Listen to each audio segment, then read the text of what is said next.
Hey, what's up, guys? Derek T here, the Military Quest. I gotta apologize to you guys. I gotta make apology to you guys. I've been so busy, or being productive, working on finishing up my the ecosystem for the Military Quest.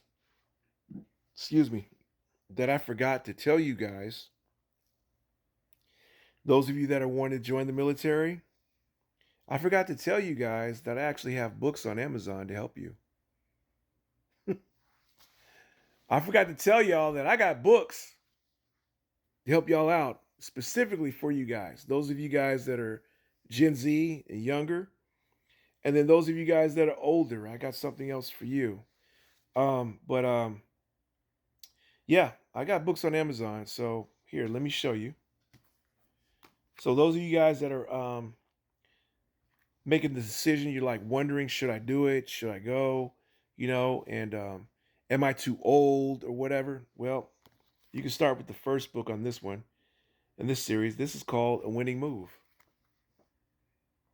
All right.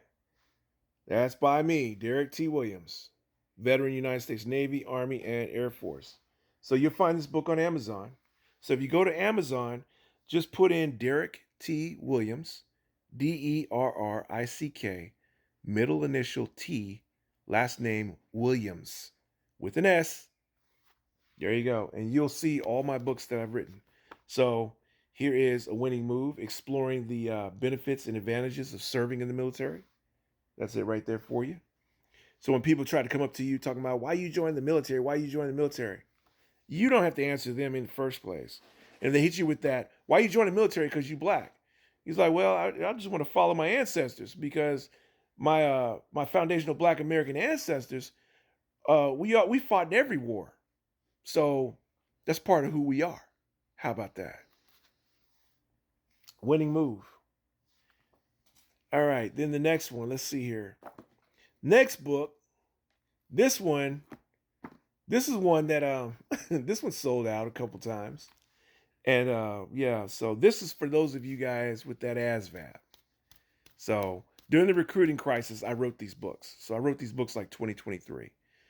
And I've been busy with other things, film school and writing my first novel, getting ready to start doing my own TV series. So, but check this out, guys. So here is 7 days to ASVAB success. Because I took the ASVAB 3 times. Once for every branch. Once for the Navy, once for the Army, once for the Air Force. Because I was prior service enlisted. So you guys can look that up, see what that is. That means I had to serve my full term all the way till I got my DD 214. Make sure I had my RE1 code was RE1. So RE code was RE code 1.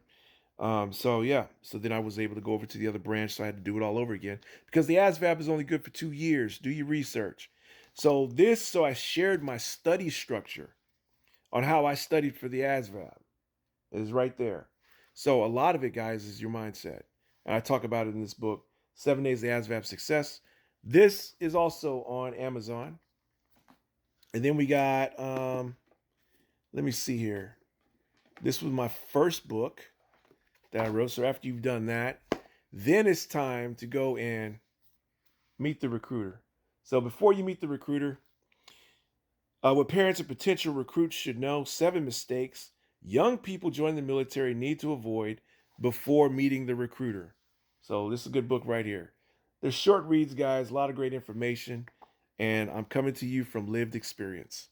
I also give you tips on how to find what to look for in a good recruiter because I was blessed to have 3 good recruiters, and there was a certain thing about them, and then I was able to find a good recruiter for a young man that joined the Air Force, and he ended up graduating top of his class in the Air Force. So I did my part to help get him prepared, and the recruiter did his part as well. So there you go. It's team effort, guys. It takes a village. So after that, then we got this one. Okay, this is what reminded me because one day I was I'm working on the new books, right? And I have revised editions, and I got some other stuff that's coming too, guys. I also have an academy for you guys, and so I looked at this book. I was like, oh, I looked on there and I was like, oh, wait a minute. Out of stock. Out of stock. And I looked on there. I looked at other bookstores, Barnes and Noble too. This bad boy was out of stock. And I was like, okay, which book was it that was out of stock? Before You Leave for Basic Training. Y'all bought this book up. I mean, 7 Days ASVAB Success sells a lot, but this bad boy was just out of stock. I was like, oh my gosh. So guys, I just replenished it so you can find it on Amazon. Like I said, just look me up, Derek T. Williams.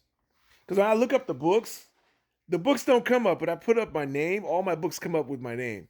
So yeah, Amazon got something going weird. But anyway, you guys go check that out. So before you leave for basic training, I share some funny stories in here and some advice and things that help me get through basic training. And you guys need to keep that in mind too. So let's look at the next book here. So here's one too. One thing you guys got to understand too, not everybody is going to be like your recruiter, especially when you get to your first duty station. Not everybody's going to be like your recruiter. So I had to write this from experience too. So here it is. Leadership's not for everyone. Something I would say under my breath. Ever had to deal with a bad NCO? I was like, oh Lord, here we go. Leadership's not for everyone, as we can see. Anyway, so this teaches you how to deal with bad leadership, or you guys call toxic leadership, without losing your motivation to serve. One thing that takes people out of the game, that just changes up your whole plan, this is that punch that hits you in the face, is a bad leader. But no, don't take that energy. No, learn to work with it. So there you go. So this is a thicker book here, a little bit more expensive too, but that's on Amazon too, guys. And then let me go through these real quick. So then I broke it down, make it easier for you because there are things you guys need to be paying attention to. Year 1, your first duty station. Year 2, your first duty station. Year 3, your first duty station. And year 4, your first duty station. So there are 10 things you need to be focused on at your duty station for each one of these years. So that way, guys, it's called compound interest. So instead of you waiting to the last year to get ready for civilian life, I figured this out after I left the Navy and I got out of the Navy. I was like, oh man, that was rough. I figured it out. So when I went in the Army, I put together my plan. And I knew where I wanted to go. I knew what I needed to do to get where I needed to go, which was, hey, I don't want to go to film school. Well, I need to have this much money, this here, this here, this here. And I stuck to that plan. So I started businesses on the side and everything else. And then I started preparing. And here's something else I'm going to talk to you guys about. Your MOS isn't necessarily going to be the job that you do out here. Because I was 11 Bravo. So I was 11 Bravo, and I wanted to keep my creative eye up. So guess what I did? Since I wasn't filmmaking or acting, I bought a camera and I started doing photography. And guess what happened? All Army photo competition came up in 2005. Guess who won? I did. I won for black and white. I won I won first place for black and white, second place for color, 2 honorable mentions, and a $250 check for a 30-second video. And I got second place on that. And those pictures, they were all shot on film. Those are pictures I did when I was in film school, and I just turned them in. I had a teacher who used to we bring in our pictures. She said, "Nah," she'd take the pictures and put them down. She said, "Let me see your negatives." And she would judge us by our negatives. She was strict. She was hard. So when I graduated film school, my professor ended up starting an advertising agency. Chevrolet hired him for his agency. They had a photographer that got in a car accident. So guess what? He remembered me, and I ended up working with Chevrolet. Chevrolet became my client. But I was doing that while I was in the infantry on my off time. Y'all see how that works? I'll talk more about that in another video. So there you go, guys. So those are all my books and everything. I hope that helps you out. So I'll see you guys in the next video.